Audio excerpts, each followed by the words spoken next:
Salut, je m'appelle Tony Knight et je suis écouteur des chiens. Et bienvenue à cette première émission où je vais dévoiler les langages secrets de nos meilleurs amis les chiens. Allez, go!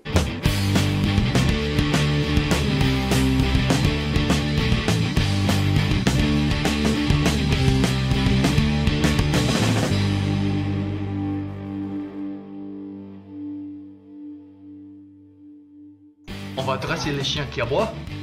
On va danser avec les loups. On va rencontrer Finka et Galko. On va casser un mythe chez les chiens.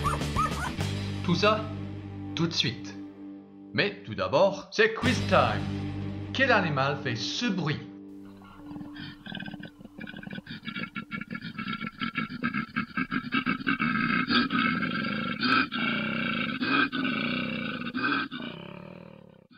Et voici la bonne réponse. Ça vous étonne? Parfois, ce qu'on attend chez les animaux n'a rien à voir avec la vraie nature. Et souvent, c'est bien le cas avec les chiens. Pour mieux comprendre nos chiens, il faut regarder le comportement de ses cousins, les autres canidés. On peut les observer dans la nature ou parfois dans les grands parcs animaliers, comme celui-ci à Gramma, dans la région Midi-Pyrénées de la France. Mon guide aujourd'hui s'appelle Léa Daubersec, bénévole du parc. Mais avant d'étudier les loups, on a parlé de sa propre meute, dans sa maison. Bon Léa, vous aussi, vous avez votre meute chez vous. Oui. Racontez-moi un peu l'histoire. Il y a Alors, qui? on a 2 chiens à la maison. Donc on a Finka, une chienne qu'on a récupérée au refuge à Figeac quand elle avait 2 mois. Et on l'a donc depuis toute petite. Et on a aussi un autre chien donc, qui s'appelle Galko. Lui on l'a récupéré, il avait 1 an et demi. Il a été trouvé à 6 mois et ça faisait 1 an qu'il était au refuge. Et donc on a ces 2 chiens là à la maison. D'accord. Ils ont à peu près le même âge tous les deux, donc 2 ans. D'accord. Est-ce que vous avez vu les similitudes entre vos chiens et les canidés qu'on voit juste à côté? Oui, alors il y a beaucoup de comportements similaires hein, ou qu'on peut observer du moins chez les loups et reporter chez nos chiens. D'accord. Au niveau de beaucoup de choses, les promenades, la nourriture, quand on rentre à la maison aussi. Justement, les loups posent beaucoup de questions entre eux, les chiens aussi avec nous. Donc, D'accord, c'est ça parce que vous êtes membre de la meute aussi. Oui. C'est exactement ça, donc ils posent des questions. Maintenant que vous êtes de retour, vous allez où dans la meute? C'est quoi votre position? Et c'est exactement la même chose ici, ils posent toujours les questions pour savoir où ils vont. Oui. D'accord. Alors le but c'est d'être l'alpha,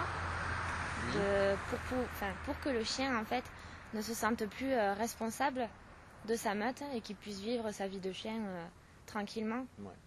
Voilà. Et vous avez remarqué que les loups ils posent des questions à la quotidienne? Oui. Les chiens aussi?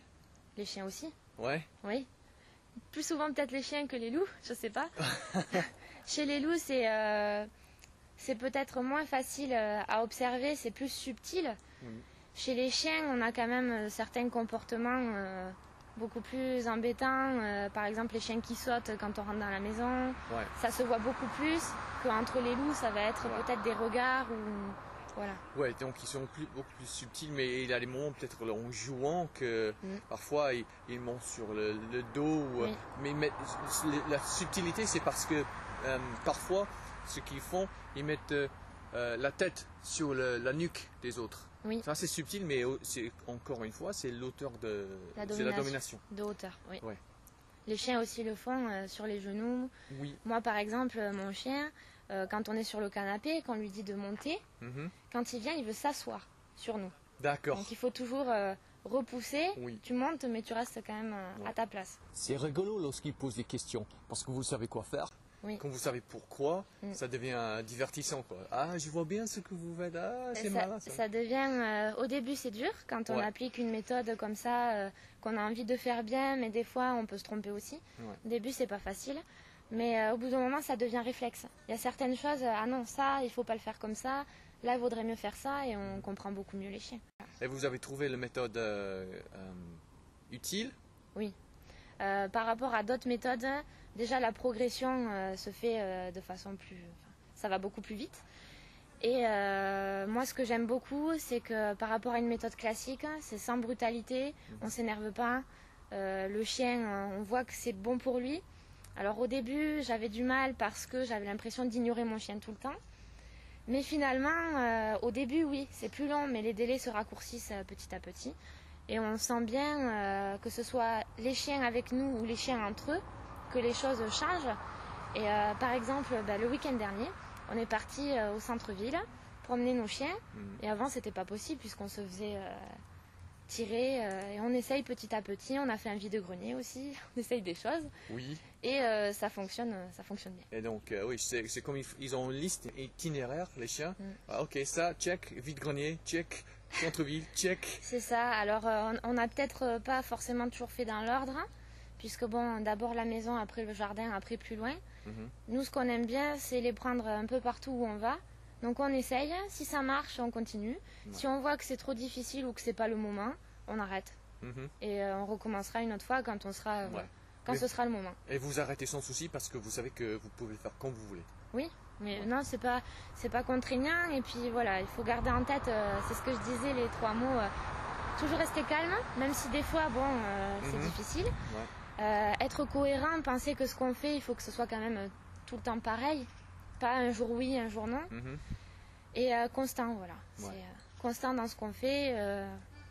Ça fonctionne bien. D'accord. Et les chiens, ils sont plus à l'aise, ils sont plus calmes? Oui, alors moi, mon chien, parce que bon, notre chienne, c'est un petit peu l'alpha, mais en dessous de nous. C'est elle un peu qui mène et qui veut toujours tout voir, même avec les autres animaux, même avec les chats. Et bon, elle n'a pas trop de difficultés. Le monde extérieur, ça lui fait pas tellement peur. Donc bon, elle, c'est simple, justement. Mais avec mon chien à moi, il a peur de tout. Mais tout, par exemple, s'il y a un passage qui est fermé avec une ficelle, il faut passer en dessous. Il y a largement la place, il a du mal. Enjamber un tuyau d'arrosage, une plaque d'égout, n'importe quoi, pour lui, à chaque fois, c'est nouveau. D'accord. Donc on fait ce travail-là pour qu'il voit plein de choses, qu'il prenne confiance. Et justement, depuis que je me laisse plus tracter en laisse, qu'on fait les exercices à la maison, les 5 minutes en rentrant, des choses comme ça, je le sens beaucoup plus apaisé. D'accord. Et même moi, dans ma tête, quand je suis en promenade, je me dis non, là, c'est moi qui mène, et toi, tu te préoccupes des papillons si tu veux, mais voilà, c'est moi qui gère. D'accord. Excellent. Donc c'est très bien pour eux. C'est ce qu'il faut se dire, c'est pour eux. Il ne faut pas penser à nous, nos sentiments humains. Voilà. La fée de la culpabilité, elle est là souvent. Elle est là souvent, mais il faut essayer de la mettre de côté. Ah, la sacrée fée de la culpabilité. Oui.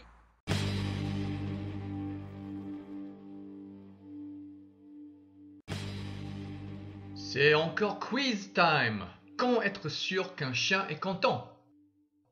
Est-ce que vous avez dit qu'il remue la queue? Ah, mais c'est la mauvaise réponse. La queue qui remue est un bon signe que le chien est plus alerte, mais ce n'est pas nécessairement positif. Un chien trop excité peut faire mal sans le réaliser. Un chien peut devenir agressif ou même mordre pendant que sa queue remue. Être alerte peut signifier aussi qu'un chien a peur. Pourtant, il ne faut pas s'inquiéter. Face à un chien détendu, avec les yeux doux, nous pouvons être assurés que nous voyons un toutou tout content, sans ou avec une queue qui remue.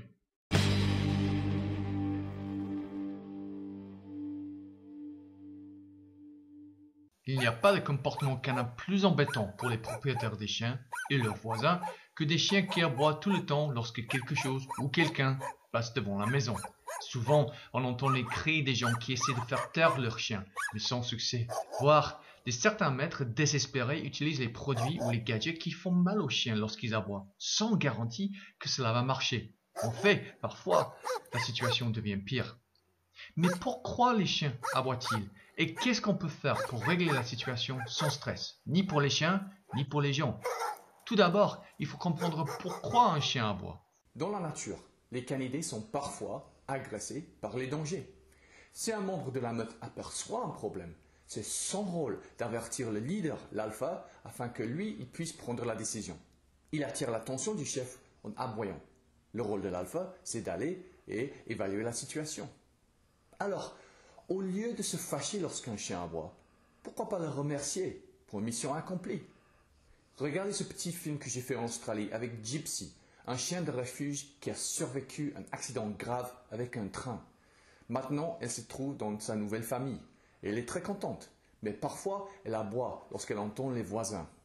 Ok, Gypsy a entendu les enfants des voisins en train de jouer, et elle m'avertit du problème. Alors, bravo! La première chose à faire, c'est de la remercier. Si elle ne revient pas, je devrais aller regarder la situation. Je ne regarde pas les chiens, je vais investiguer le problème. L'important, c'est que le chien vous voit évaluer la situation. Elle attend ma réponse, alors je vais regarder. Bravo! Et voilà. Elle est contente parce qu'elle a joué son rôle. Ce que j'aime avec cette technique, c'est qu'on peut rester calme. Le chien réalise que ce n'est pas un problème. Essayez cette petite technique et vous serez étonné. Par contre, c'est quoi la différence entre les chiens qui aperçoivent le danger et ceux qui aboient non-stop dans la maison pendant que les gens sont absents?